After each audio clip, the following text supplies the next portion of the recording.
budget's the biggest probably the biggest responsibility county council has is the budget. Yep. And y'all just approved tonight the final reading of the budget for fiscal year 23-24.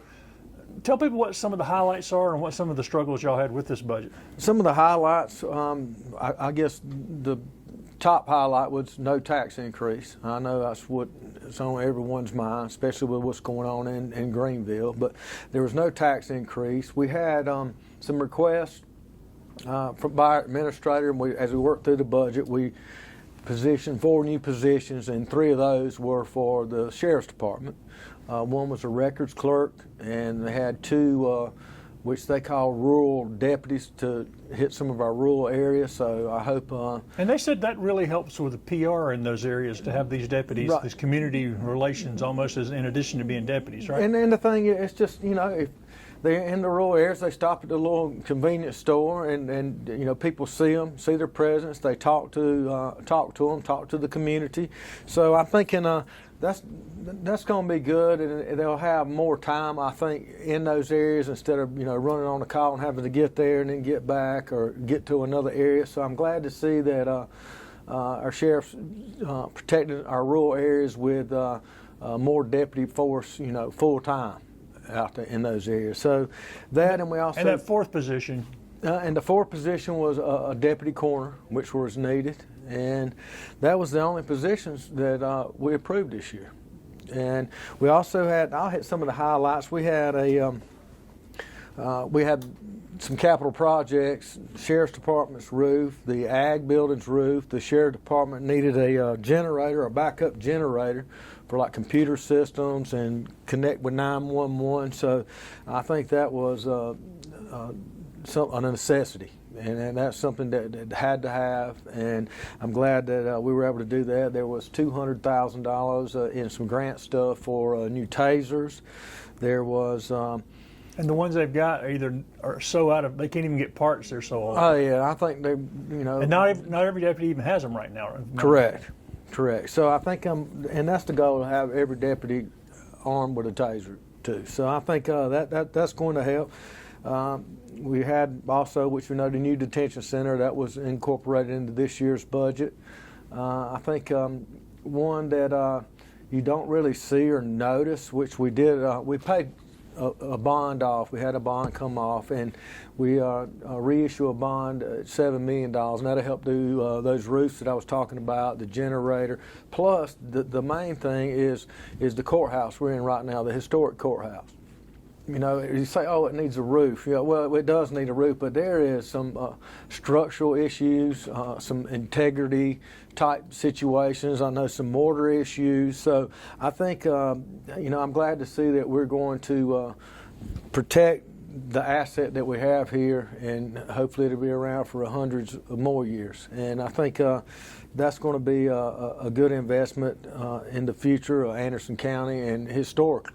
And I think one thing to point out that people may have forgotten is past councils did not do that, and we lost the turret. We had to tear down part of it, had to start tearing down parts of the building because it wasn't taken care of. So y'all are trying to change it. It's a preservation of a historic site, and you know. And it's what people think of when they think of Anderson County. This is the iconic. Well, it's our logo, on our logo. I mean, it is. And it's not just Anderson County. If you look at a lot of the old, what I call old southern towns, they all seem to have a beautiful old historic courthouse, and I'm glad to see that council took the initiative to move forward. I know that we've had in the past, and I know, you know, in the 5 years I've been here, you know, let's stick a Band-Aid on it. You know, let's move forward. We don't have the money right now, so I'm glad that we're able to get that debt relief down or off, and then just roll it back in without having to do anything as drastic as raising taxes. So, and the other thing we did too is, you know, they did the study I think 5-6 years ago. On employees and the pay scale based on other counties our size, and you know, we were so far behind, and we couldn't really at the time do it all at one time. So there's like these small incremental increases over time. And this year we were able to do 3%, which that helps keep us in line. It helps with morale, retention, recruiting. So I'm glad to see that we also got that done.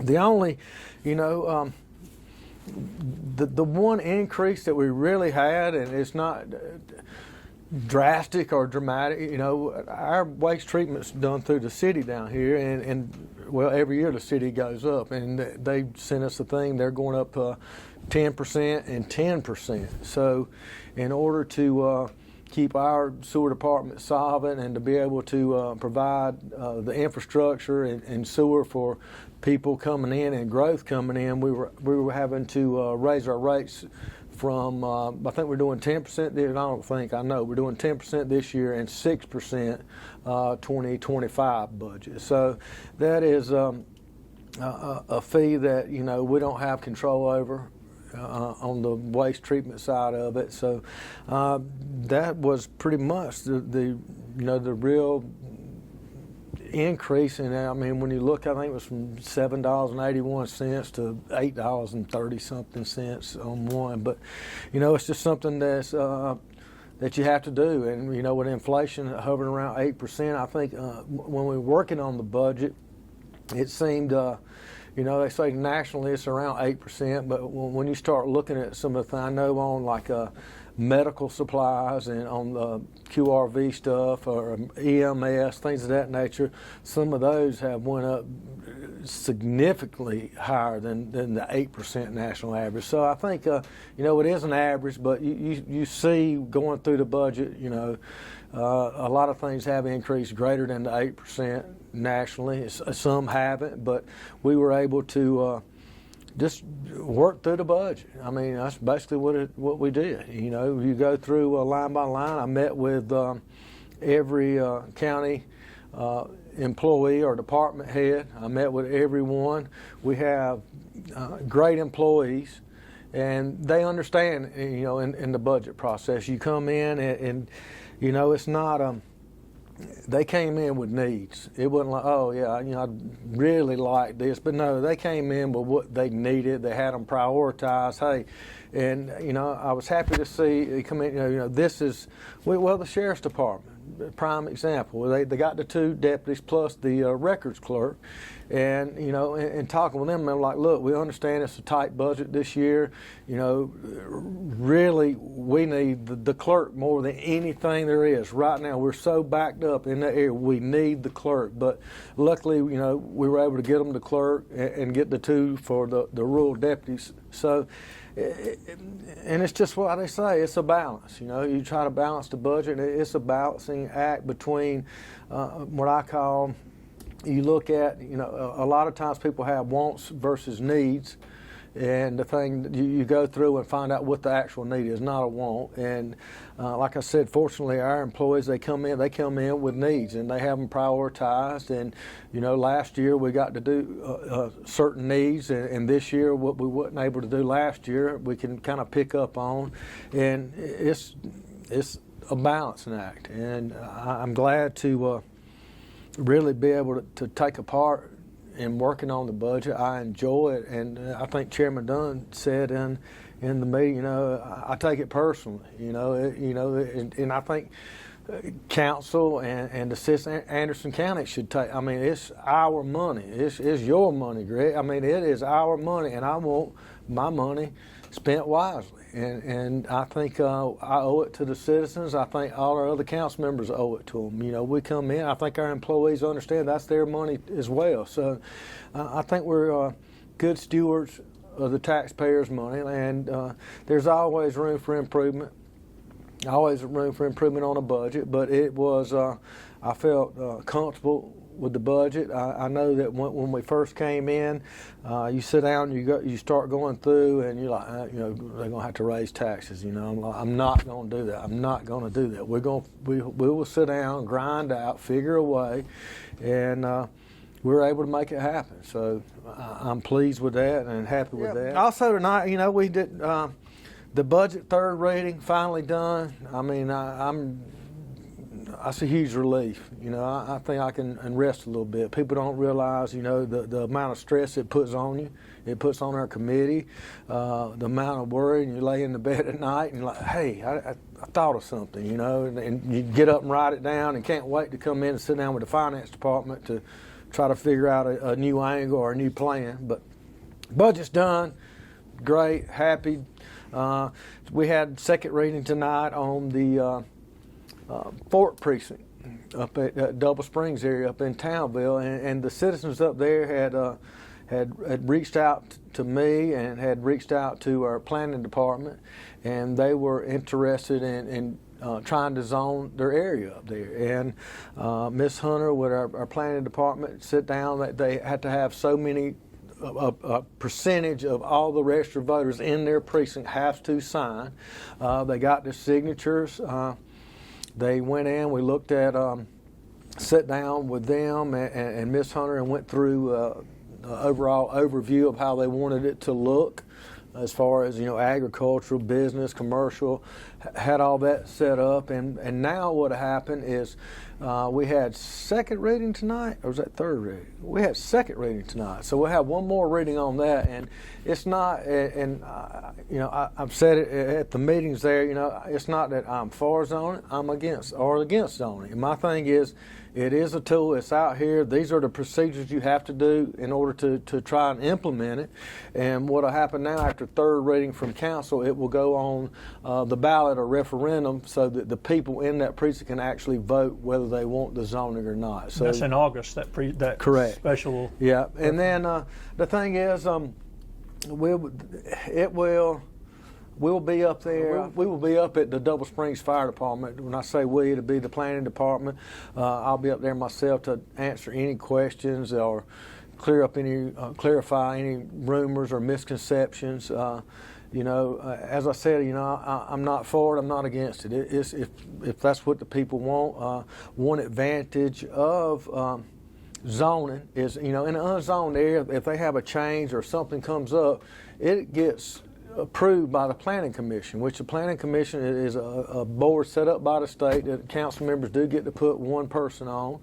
And what'll happen is, you know, I don't want to say they're not vested, but, you know, they're not held accountable by the voters. So in an unzoned area, they're the final say so. They have more power, more authority than I or any other council member does.